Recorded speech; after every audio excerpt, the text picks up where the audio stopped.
আসসালামু আলাইকুম স্টুডেন্টস।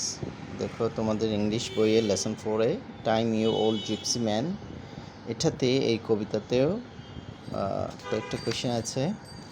সেটা হচ্ছে একদম নিচে পেজ নাম্বার 138 পেজ নাম্বারে দেখো 5টা কোয়েশ্চেন আছে তোমাদের বইয়ে, সবার বইয়ে আছে। এই যে 5টা কোয়েশ্চেন,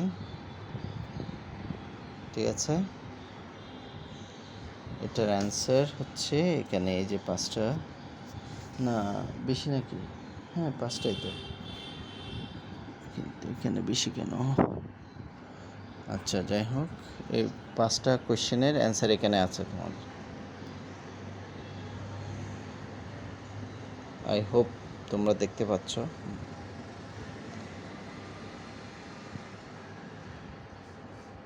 ঠিক আছে, ওকে, এগুলো সুন্দর করে খাতায় লিখে ফেলবে, অ্যান্সারগুলো লিখে দেন শিখতে থাকবে। ডিরেক্টলি মোবাইল থেকে শেখার দরকার নেই, এখানে তুমি খাতায় লিখে ফেলবে কোয়েশ্চেন অ্যান্সার, তারপর শিখবে।